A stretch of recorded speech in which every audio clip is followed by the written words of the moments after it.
غمدی صاحب، آپ نے اپنی کتاب میزان میں اصول و مبادی کے تحت یہ لکھا ہے کہ قرآن اپنے مضمون کے لحاظ سے ایک سرگزشت انظار ہے۔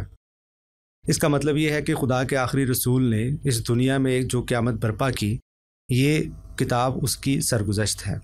جب ہم آپ سے سوال کرتے ہیں کہ کیا یہود و نصارہ مسلمانوں کے دوست نہیں ہو سکتے، تو آپ ہمیں یہ بتاتے ہیں کہ یہ اس دور کے یہود و نصارہ کے بارے میں بات کی گئی ہے۔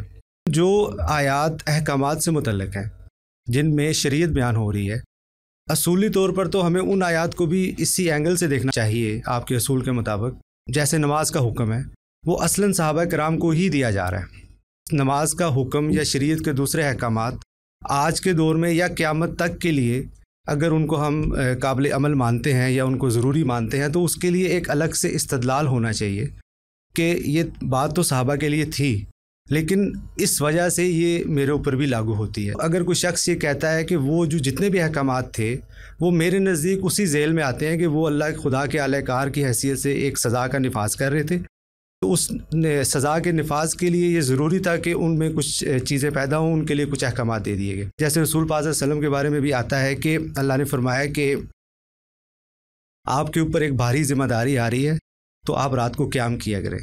تو ایسے ہی جو شریعت کے احکامات ہیں، کیا ان کو ہم صحابہ کرام کے ساتھ خاص کر سکتے ہیں اس اصول کو مانتے ہوئے کہ قرآن ایک سرگزشت انذار ہے؟ خاص کر سکتے ہیں، کیا معنی خاص ہی ہیں؟ پورا قرآن انہی کو مخاطب کر رہا ہے۔ یعنی اس زمانے میں جو رسالت بآب صلی اللہ علیہ وسلم کے مخاطبین ہیں، خواہ وہ مشرکین عرب ہیں، خواہ وہ اہل کتاب ہیں، خواہ ان میں سے ایمان لانے والے ہیں، ان کو خطاب کیا جا رہا ہے۔ مشرکین عرب کو اور اہل کتاب کو دعوت دی جا رہی ہے۔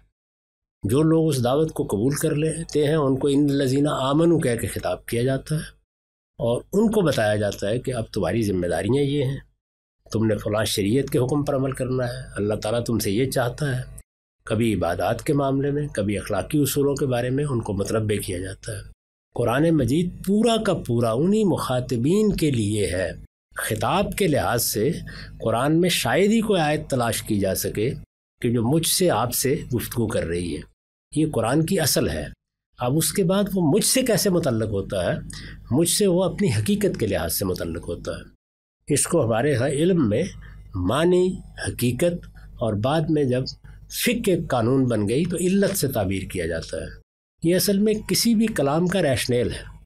یعنی جس وقت آپ کوئی بات کرتے ہیں، خواہ وہ اس وقت کریں، خواہ وہ آج سے 4 صدی پہلے کریں یا 10,000 سال پہلے کریں، انسان کے ساتھ یہ چیز واقع ہو جاتی ہے کہ وہ کسی بنا پر کھڑا ہو کر گفتگو کر رہا ہوتا ہے۔ وہ بنا یا وہ منات جس کو عام طور پر اصول فقہ میں کہا جاتا ہے، یا وہ ریشنیل جس کو آج کی زبان میں آپ ادا کریں، وہ اصل میں متعلق کرتا ہے۔ اگر وہ ریشنیل یا وہ علت یا وہ بنا یا وہ حقیقت یا وہ معنی ایسے ہیں کہ اس کے اجزاء بتمام و کمال مجھ سے متعلق ہو رہے ہیں، تو حکم بتمام و کمال مجھ سے متعلق ہو جائے گا، یا اسی طرح ہدایت بتمام و کمال مجھ سے متعلق ہو جائے گی۔ اگر وہ جزواً مجھ سے متعلق ہے، یعنی حقیقت جزواً متعلق ہے، تو جزواً متعلق ہو جائے گا، اور اگر وہ جزو کل ہر اعتبار سے وہیں رہ گیا ہے تو وہیں رہ جائے گا۔ تو میرے نزدیک تو یہی اصول ہے۔ اسی چیز کو میں نے اپنے ایک مضمون میں بھی ادا کیا ہے، جس میں یہ بتایا ہے کہ قرآن مجید کی ریلیونس یا اس کا تعلق آنے والے سارے زمانوں کے ساتھ اصل میں اشتراکی علت سے پیدا ہوتا ہے۔ یہ اس طرح نہیں ہے کہ قرآن میں کچھ احکام وہ ہیں جن کو میری طرف رخ کر کے بیان کر دیا گیا ہے، اور کچھ وہ ہیں کہ جن کو صحابہ کی طرف، وہ سب کے سب انہی کی طرف رخ کر کے بیان کیے گئے ہیں۔ وہی اولین مخاطبین ہیں، انہی کے سامنے وہ بات رکھی گئی ہے۔ اب مجھے یہ طے کرنا ہوتا ہے کہ اس میں معنی کیا ہے، حقیقت کیا ہے۔ مثلا عبادات کے بارے میں دیکھیے کہ ان کو عبادت کا حکم دیا جا رہا ہے، تو میں ان آیات پر جب غور کرتا ہوں تو مجھ پر یہ بات واضح ہوتی ہے کہ یہ عبد و معبود کا تعلق ہے، جس کے اظہار کے علامتی پیرائے اختیار کیے جا رہے ہیں۔ کوئی دوسرا آدمی اس سے مختلف کوئی ریشنل طے کر سکتا ہے، تو جب میں اس کو طے کروں گا اس میں غلطی بھی کھا سکتا ہوں۔ جب میں نے اس کو دیکھا تو اب یہ سوال پیدا ہوا کہ کیا میں ابدیت سے ماورا کوئی مخلوق پیدا ہو گیا ہوں؟ نہیں۔ کیا معبود تبدیل ہو گیا ہے؟ نہیں۔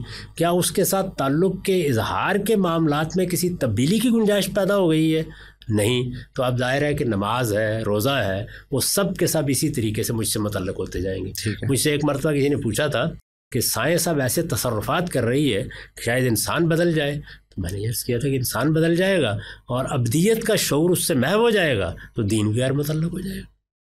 تو اس لیے میرے نزدیک تو سارا کا سارا دین ایسے ہی متعلق ہو. صحیح. غامدی صاحب، یہ جو آپ نے اس نماز پڑھنے کے حق میں جو استدلال کیا ہے، اس میں دیکھیں کہ جو بنیادی حیثیت ہے وہ قرآن کے ٹیکسٹ کو نہیں رہی بلکہ میرے ریشنل کو ہوگی، میری عقل کو ہوگی.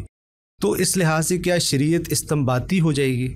یہ تو میں سمجھ جاؤں گا ریشنل کے ذریعے کہ نماز پڑھنی چاہیے، خدا ڈیزرو کرتا ہے کہ اس کی عبادت کرنی چاہیے، لیکن وہ کس تعداد میں پڑھنی چاہیے؟ یا مجھے خدا نے یہ کہا ہی نہیں سرگزشتہ انذار کے اصول پہ، یہ تو ان سے کہا تھا کہ آپ نے 5 ٹائم پڑھنا ہے. تو جو بات ریشنل کے ذریعے آئے گی وہ میرا ذہن قبول کر لے گا، اور جو اس طرح کا حکم ہوگا اس کے بارے میں آپ استنباط کر سکتے ہیں. یعنی یہ ریشنل آپ کو وہیں سے برآمد کرنا ہوتا ہے. جب آپ نے یہ فرمایا کہ یہ تو میں خود طے کروں گا، نہیں، معنی بھی میں خود ہی طے کرتا ہوں. یعنی جب ہم قرآن مجید کا مطالعہ کرتے ہیں تو کتنی چیزیں ہیں کہ جو ہمیں ہر حال میں وہیں کرنی ہوتی ہیں. یعنی وہ مجھ سے متعلق نہ بھی ہو تب بھی وہیں کرنی ہے. وہ احکام بھی تو آخر قرآن میں ہم دیکھتے ہیں نا کہ جو انہی کے ساتھ خاص ہیں، مانے جا رہے ہیں. مثلا رسالت مآب کے ساتھ بعض احکام خاص ہیں، تو میں کیسے ان تک پہنچتا ہوں؟ اسی طرح سے پہنچتا ہوں جیسے باقی احکام میں. یعنی پہلے میں یہ دیکھوں گا کہ جو الفاظ ان احکام کو بیان کرتے ہیں یا اس بات کو بیان کرتے ہیں، ان الفاظ میں لفظ کا کیا مطلب ہے، ان میں جملے کی تالیف نے کیا تغیرات پیدا کر دیے ہیں، سیاق و سباق نے ان کو کیسے متعین کیا ہے. اس کے بعد جو ریشنل ہے یا علت ہے یا حکم کے پیچھے جو بنا کار فرما یا اس کا منات ہے، وہ جہاں پر استخراج میں دقت ہوتی ہے قرآن خود لفظوں میں بیان کر دیتا ہے.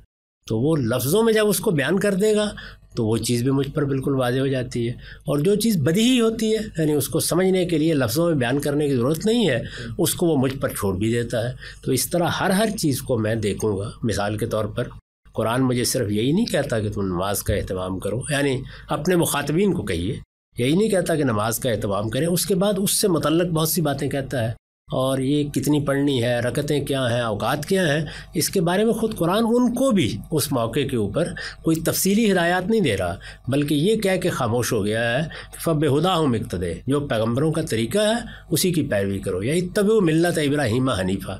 تو پیغمبر کے زمانے میں بھی وہ اصل میں قرآن کے اس حکم کے امتثال میں کسی اور جگہ سے نماز کو حاصل کر رہے ہیں. تو یہی صورتحال ظاہر ہے کہ میرے لیے بھی ہوگی.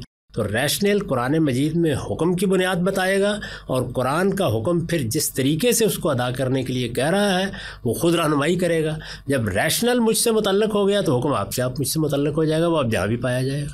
صحیح ہے. لیکن میں صرف مختصراً یہ جاننا چاہ رہا ہوں کہ 5 وقت کی نماز ہم پہ فرض کی گئی ہے، اس کا استدلال اگر ہم قرآن کی اس سورہ نساء کی آیت سے ہم نکالتے ہیں تو اس کے سیاق و سباق میں تو صحابہ کرام سے کہا جا رہا ہے، آپ نے بھی فرمایا کہ ہر آیت ان سے متعلق ہے. تو وہ کیا ریشنل ہے جو اس بات کے لیے ہے کہ 5 وقت کی نماز مجھ پر آج فرض ہے؟ ایک تو یہ ہے کہ مجھے نماز پڑھنی چاہیے، ایک ہے کہ 5 وقت کی مجھ پر آیت کی گئی اور اس کی باز پرس ہوگی. اس کا ریشنل کیا ہوگا؟ تو قرآن نے بیان ہی نہیں کیا. قرآن مجید نے کسی جگہ پر بھی 5 وقت کی نماز کہہ کے نہیں کیا، بلکہ نماز کے بارے میں، بلکہ باقی عبادات کے بارے میں، بہت سے تطہیر بدن کے احکام کے بارے میں مجھے یہ ہدایت کر دی ہے کہ مجھے اس میں ملت ابراہیم کی پیروی کرنی ہے. تو اسی وجہ سے میرے نزدیک تمام عبادات اصلاً سنت پر مبنی ہیں، وہ اصلاً قرآن پر مبنی نہیں ہے. کتاب الموقوتہ کی آیت بھی ایک واقعی حقیقت کو دہرا رہی ہے. اچھا، حاکم الصلاۃ بھی اصل میں پہلے سے موجود ایک چیز کی تاکید کر رہا ہے. جتنی چیزیں بھی قرآن میں بیان ہوئی ہیں ان میں نماز، روزہ، حج، زکوٰۃ، کسی چیز کو قرآن نے انیشیٹ ہی نہیں کیا سرے سے. وہ تو پہلے سے موجود ایک ہدایت ہے، اس ہدایت کے بارے میں گفتگو کر رہا ہے. جیسے میں مثال کے طور پر اپنے بچے سے گفتگو کرتے ہوئے کہتا ہوں کہ بھائی ہمارے اوپر 5 وقت نماز فرض ہے. تو یہ جو 5 وقت نماز فرض ہے کا جملہ میں نے بولا ہے، اس جملے سے آج نماز نہیں فرض ہو رہی، یہ اصل میں پہلے سے موجود ایک چیز کی حکایت ہے. تو قرآن مجید میں ایک کتاب موقوتہ ہے، یا کہ الصلاۃ لدلوک الشمس ہے، یہ اصل میں ایک موجود چیز کی حکایت کے طور پر آئے ہیں. لوگوں نے جب ان کو ماخذ مانا ہے عبادات کا تو اس سے سارے مسائل پیدا ہوئے.